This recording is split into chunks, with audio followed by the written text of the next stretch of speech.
Let's move on now very quickly to our very next story. The governor of Kisumu in Western Kenya, Anyang Nyong'o, has made a sudden turn on his earlier decision to suspend anti-government protests in Kisumu County just hours after the initial directive. You recall that just on breakfast headlines, we did mention that he said it was suspended, but few hours ago, news reaching us has it that he has made a U-turn, bowing to pressure from various quarters, including Azimio Umoja leader Raila Odinga, other coalition lawmakers and residents. Nyong'o says he had been encouraged by the resolve of supporters to continue with the demonstration. So it's a turnaround.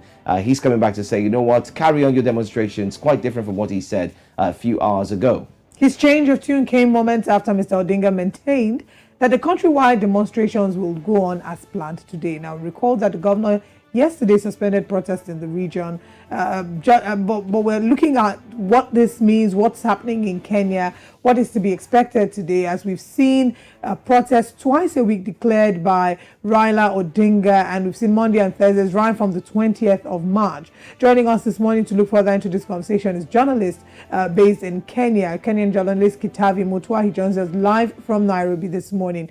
Good morning, and thank you very much for joining us. Good morning from Nairobi. All right.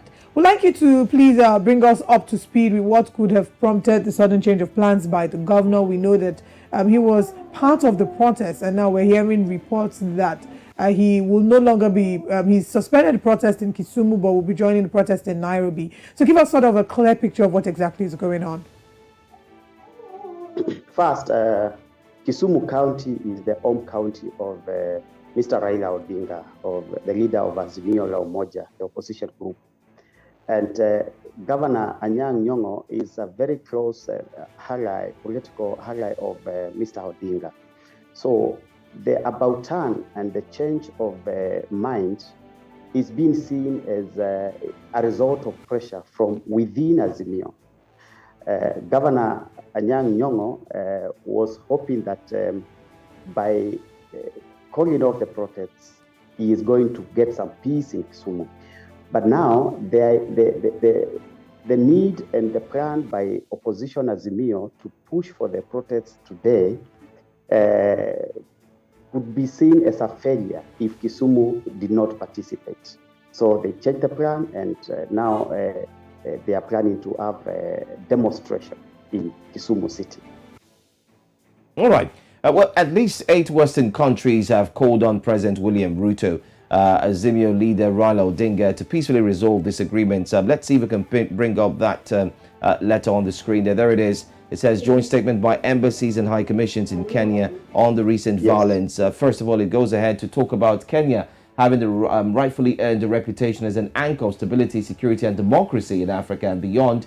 And all of a sudden, they also go down. I think about somewhere in 1, 2, 3, 4, paragraph 4 there, the line there says, we therefore call on all leaders and all Kenyans to maintain peace, show restraint and work toward a swift resolution for the common good of Kenyans.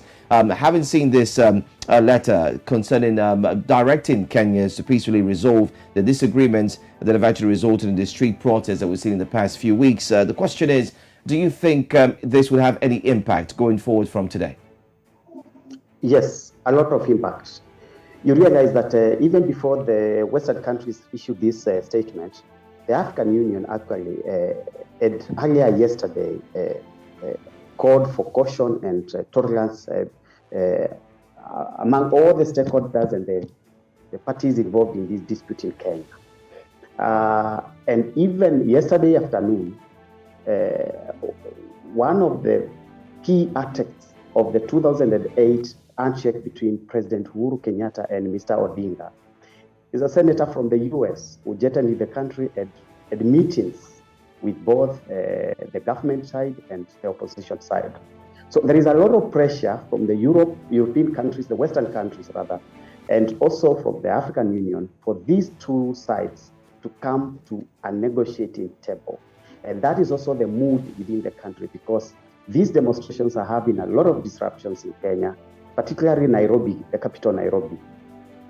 And so this pressure is going, this move to push for dialogue being pushed by the Western countries is going to bear some fruit.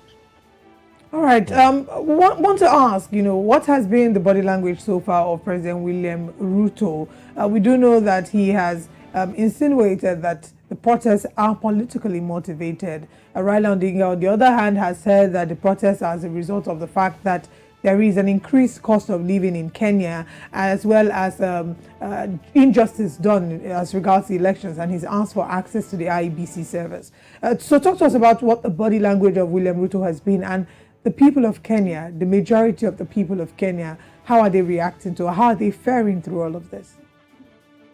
Well, the president first has been out of the country since last weekend, and even before he left, he was issuing statements that he's not going to share power with the opposition. But we are getting reports that there is a lot of divisions and disagreements within the ruling coalition. There are those hardliners who are pushing the president not to accept or to bow to pressure to have a dialogue and discussing all these issues.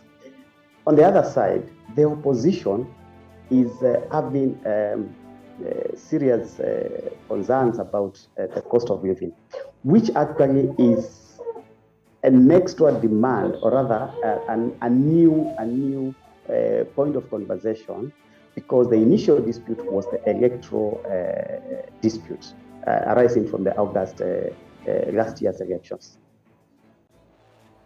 All right. Well, we've taken a look at that. I'm just also taking a look at the front page of the paper this morning, the Daily Nation.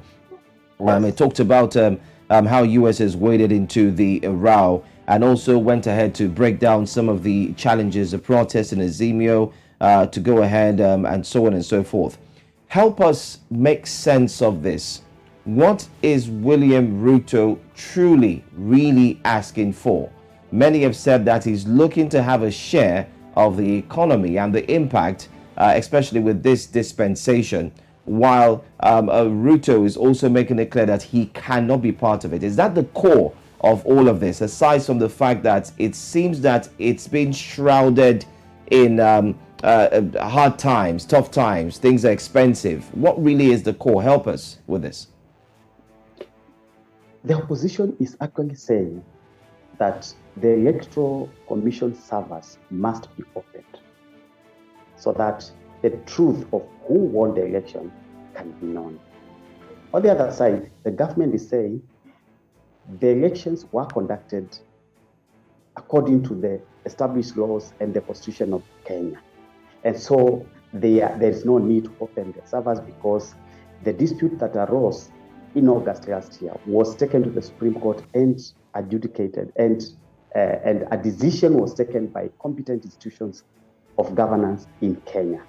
And so Mr. Odinga is alleging that he has information from a whistleblower within the commission itself, showing that he got 8.1 million votes against Mr. Ruto's 5.1 million. Those are allegations, those figures contradict what was declared by the Electoral Commission. So that is the first dispute. Mr. Odinga wants the electoral servers opened so that Kenyans can know who won the election. On the other hand, Mr. Ruto has maintained that no servers will be opened. And every other person within the government side, every other top government official is saying there's no servers, no electoral servers will be opened, and the government is not willing to have any discussion or negotiation towards sharing of power. Well, there's so many conversations, arguments back and forth. I want you, as quickly, as little time as possible, maybe in 30 seconds, to give us a picture of what it really looks like physically with the protests. I know that there have been some unfortunate deaths, but I hear also that businesses are shut. So if you can give us like a picture of what day-to-day living in Kenya today looks like as we wrap up this conversation.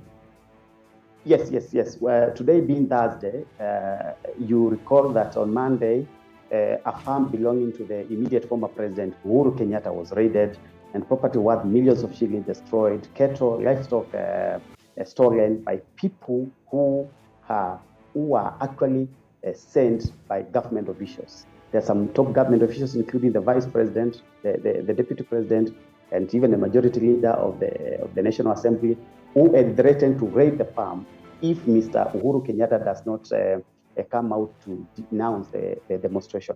But within Nairobi, the capital Nairobi, we are seeing right now it's calm, like it was on Monday morning, but going to the afternoon, a lot of businesses closed on Monday because they were fearing the violence arising from this, because the police are clamping down heavily on anybody who is marching in any street within the capital. Most roads are closed now, and they have just erected roadblocks, not necessarily closing, and searching people, vehicles, and trying to stop importation of people through the capital Nairobi by both the politicians allied to the government and politicians allied to the opposition. So there is a lot of tension within the capital Nairobi, or the suburbs, and right now we don't know when the opposition leaders will come out to start their processions within the city. Thank you very much, Kitavi Mutua, for joining us this morning and giving us an insight into what it looks like in Kenya. We do hope that now that the international bodies have meddled in, that we do find some peace and calm to Kenya and to that region. Thank you for your time this morning. Thank you so much.